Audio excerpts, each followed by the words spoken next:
Welcome students. Today in this topic we are going to study another interesting topic, that is quantum numbers. It is a topic of class 11th.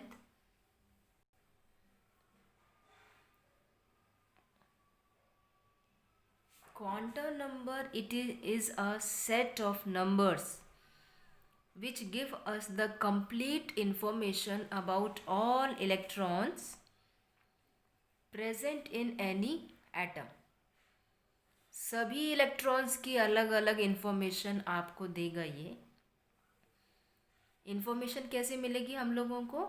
Information can be position of the electron, energy of that electron, type of the orbital occupied, shape and orientation of that orbital, and many other informations of all electrons can be given by this set of numbers.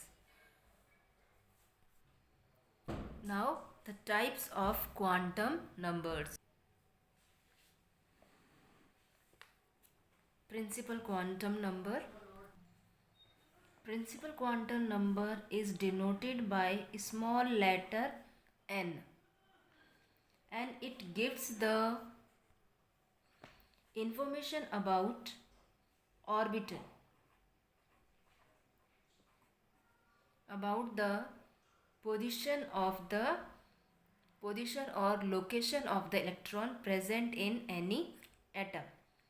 Now suppose n is equal to 2, means n की value 2 है, तो कैसे हमको पता पड़ेगा कि electron की position क्या होगी? Now suppose this is our atom nucleus, this is our K shell L M, and like this goes on n. This is our first shell, second shell, third shell. If the value of n is equal to 2, this means our electron is present in orbit number L. This means that the orbit that the electron which we are studying is present in second shell. Okay, एक बार हमको ये मालूम पड़ गया कि हमारा electron किस shell में है, तो हम पता लगा सकते हैं कि उस ऑर्बिट, जिस ऑर्बिट पर हमारा इलेक्ट्रॉन है, उस ऑर्बिट की एनर्जी कितनी है. सो another information which we can get is energy.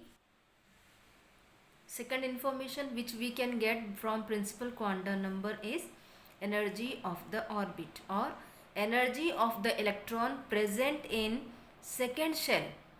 तो किस फॉर्मूले से हम पता लगाएंगे? तो हमारा फॉर्मूला होगा E n equals to minus 1/4 epsilon 0 whole square into 2 square me4 z square upon n square h square. Now what are these values? I am writing it here. Now see the values of what is this pi, m, e, z, and the meaning of this m, e, z, n, h and e, n is given here, and the values of 1/4 epsilon 0, pi, m, e and h is given here. On substituting all these values in this formula, we will be getting the value of En is equal to minus 1312 upon n square, and this z square. Z is the nuclear charge of that electron. See, by knowing the value of this n is this. By knowing the value of this n, we can calculate the energy of the electron present in any particular orbit. Now the third information which we are getting by this principal quantum number is radius. The third information which we are getting is radius of the orbit or shell. The formula is here for calculating the radius of nth shell is equal to 4 pi epsilon 0 n square h square upon 4 pi square m e square z.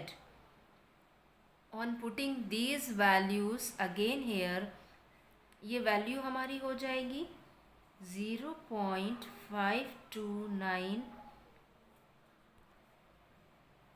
n square upon z angstrom. So we can get three information about the electron present in any orbit, energy of the electron in that orbit and radius of that orbit or shell. तो overall हम क्या कह सकते हैं कि principal quantum number हमको किसकी information देता है? It gives the information about orbit और लोकेशन. दूसरी चीज़, एक वेरी इंपॉर्टेंट चीज़ which we must know about it, the value of n will be always in whole numbers like 0. It will never be 0. It will be always from 1 to infinity, to and like this 1 to infinity. क्यों? क्योंकि किसी भी atom का जो first shell होता है that is number 1, तो 0 तो हो ही नहीं सकता है. तो फर्स्ट शेल से कितने भी ऑर्बिट्स हमारे हो सकते हैं, इसीलिए वैल्यूज़ हमारी हमेशा होल नंबर्स होती है. It will never be in fractions. Okay. Now the second quantum number is azimuthal quantum number. Second quantum number is our azimuthal quantum number. It is denoted by small l and it gives us the information about subshell. First quantum number ने हमको shell के बारे में बताया, second quantum number हमको सब shell के बारे में बताएगा. And the formula for calculating it's value is n-1. और इसकी वैल्यू क्या होगी बेटा? It's value will be 0 to n-1. इसकी वैल्यू होगी 0 से लेकर n-1 तक. यदि आपको याद होगा तो आपको बताया था प्रिंसिपल क्वांटम नंबर में वैल्यू स्टार्ट होती है 1 से लेकर इन्फिनिटी तक. अजीमुथल क्वांटम नंबर की वैल्यू होगी 0 से लेकर n-1 तक.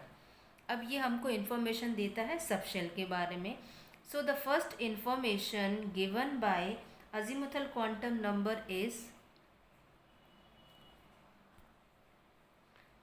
the subshell in which that our steady electron lies.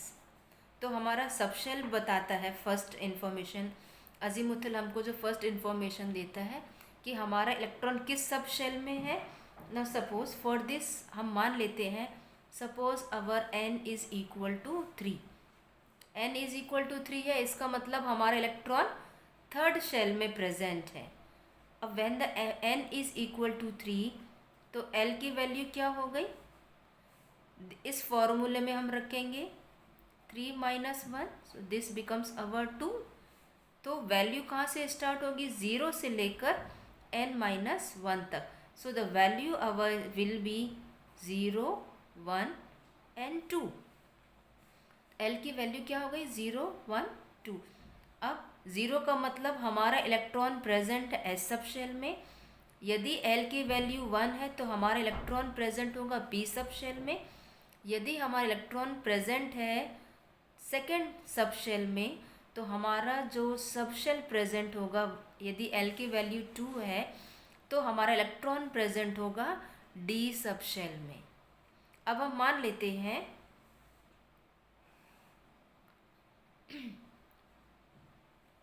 second information given by azimuthal quantum number is shape of the subshell. Shape of subshell. अभी हमने माना था कि जो L की वैल्यू है हम मान लेते हैं 1 if L is equal to 1, मतलब जिस इलेक्ट्रॉन के बारे में हम पढ़ रहे हैं या जो हमारा स्टडी इलेक्ट्रॉन है वो हमारा कहाँ प्रेजेंट है, इस P सब शेल में। तो L की वैल्यू हो गई 1। तो L की जब वैल्यू 1 है तो दिस मीन्स इज़ व्हाट, कि इसमें जो P सब शेल है हमारा, और P का मीनिंग क्या हो गया, S is our circular shape, S का क्या होता है सर्कुलर, और P का क्या होगा डम्बल शेप्ड। सो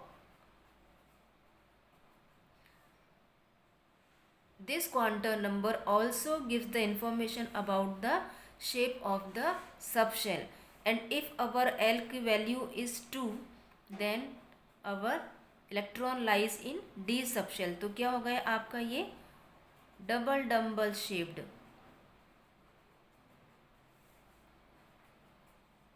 F की जो शेप है वो it is complicated shape and still in study.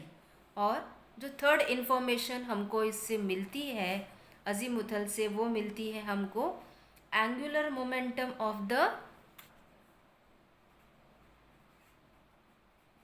Angular momentum, and it is angular momentum is denoted by capital L। और ये किस फॉर्मूले से हम निकाल पाएंगे, where H Planck's constant upon 2 pi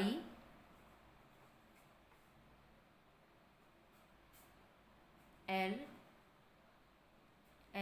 plus 1। इस फॉर्मूले में जब हम प्लैंक्स कांस्टेंट पाई और L की वैल्यू रखेंगे तो हमको उस सबशेल का एंगुलर मोमेंटम भी मालूम पड़ जाएगा। This means this azimuthal gives us 3 information and all the information are given about the subshell. Okay, now the third quantum number is magnetic quantum number. Third quantum number is denoted by small m,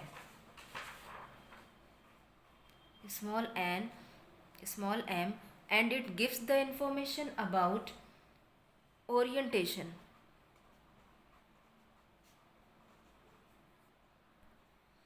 or it is also called as orientation quantum number because it gives the information about the number of orbitals present in any subshell,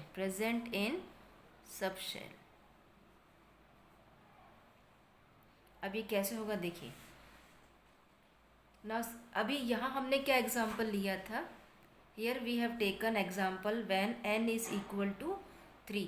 तो L की possible values क्या होंगी, 2, 0 भी हो सकता है, 1 भी हो सकता है और 2 भी हो सकता है।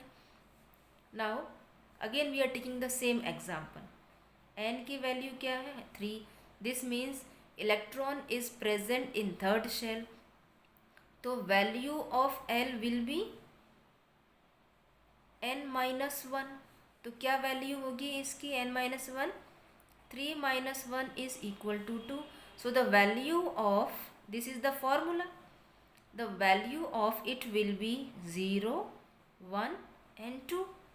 मीन्स यदि हमारा थर्ड शेल है, यदि हमारा इलेक्ट्रॉन थर्ड शेल में प्रेजेंट है तो वो इन 3 सब शेल में प्रेजेंट हो सकेगा। कौन सा होगा हमारा, S, P या D। अब जब sp d सब शेल में प्रेजेंट है तो हम जानते हैं कि sp और d सब शेल के अंदर अपने खुद के ऑर्बिटल्स हैं ना। सपोज हमने माना, यहाँ पर हमने एग्जाम्पल लिया था if l is equal to 1.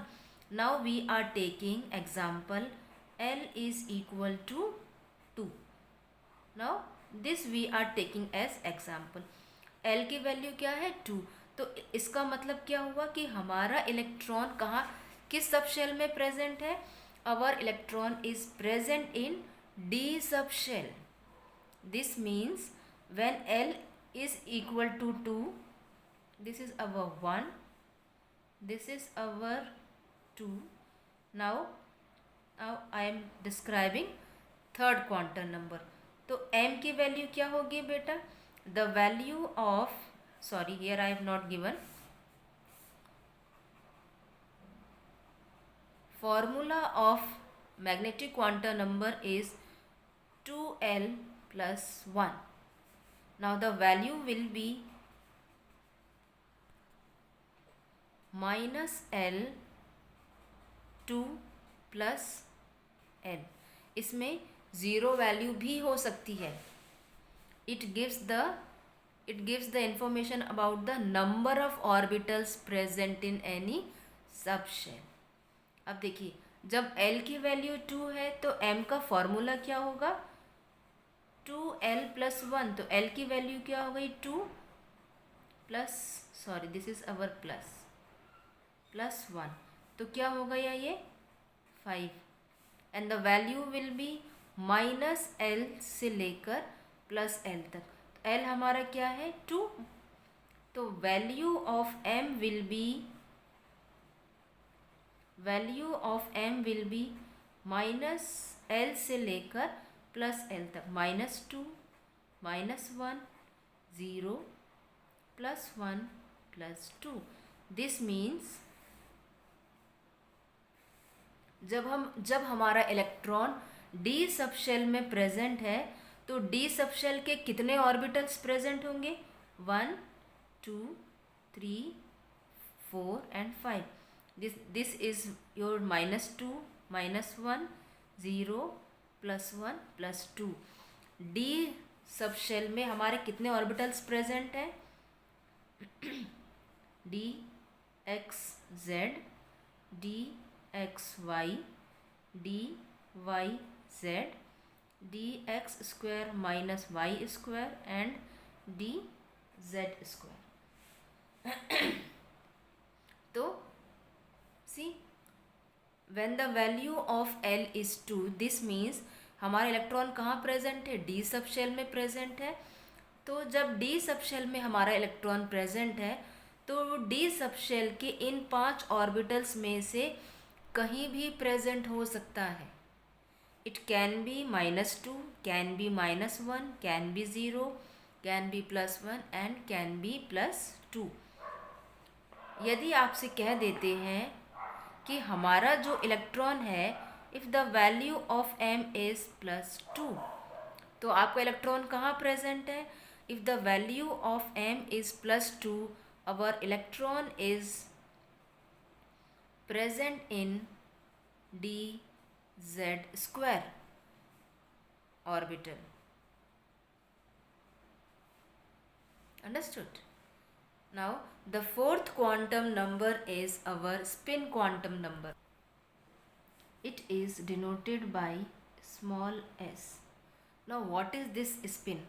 As we all know, जैसे हमारी अर्थ रिवॉल्व भी होती है और रोटेट भी होती है around its axis, similar to Earth, electron also revolve and rotate around its own axis. So the rotation of this electron around its own axis is called spin. An electron can have only 2 possible spins. What it is? Can be clockwise, और जब ये clockwise rotation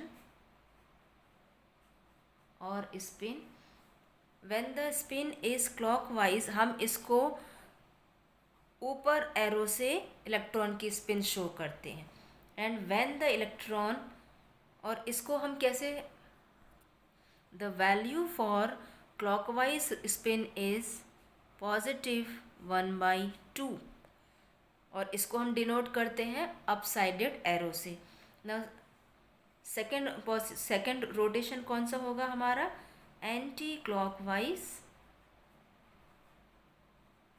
spin और rotation, इसको हम denote करेंगे downward arrow से, and the value for anti clockwise spin will be -12। अब ये कैसे मालूम पड़ेगा, नाउ सी हियर, जैसे हमने एग्जाम्पल लिया था कि हमारा जो इलेक्ट्रॉन है वो कहाँ प्रेजेंट है, इस सब शेल में प्रेजेंट है। अब इस सब शेल में वो क्लॉकवाइज भी हो सकता है, means like this, and it can be anti clockwise, it can be anti clockwise also. तो यदि हम आपसे बोलें कि एस वैल्यू जो है हमारे इलेक्ट्रॉन की वो +12 है, this means we are talking for this electron. Okay, देखिए, यदि हमको N, L, M और S इन चारों क्वांटम नंबर्स की वैल्यू मिल जाए तो हम एग्जैक्ट इलेक्ट्रॉन की पोजीशन, शेप, स्पिन, ओरिएंटेशन, इस तरह की सारी इन्फॉर्मेशन हम एक इलेक्ट्रॉन की किसी भी एटम में बता सकते हैं, और हर एक इलेक्ट्रॉन का अलग अलग क्वांटम नंबर हो सकता है। So there is a possible set for quantum numbers. I hope you have understood it well. In our next video, we will be doing some numericals based on this quantum numbers. Thank you for watching it.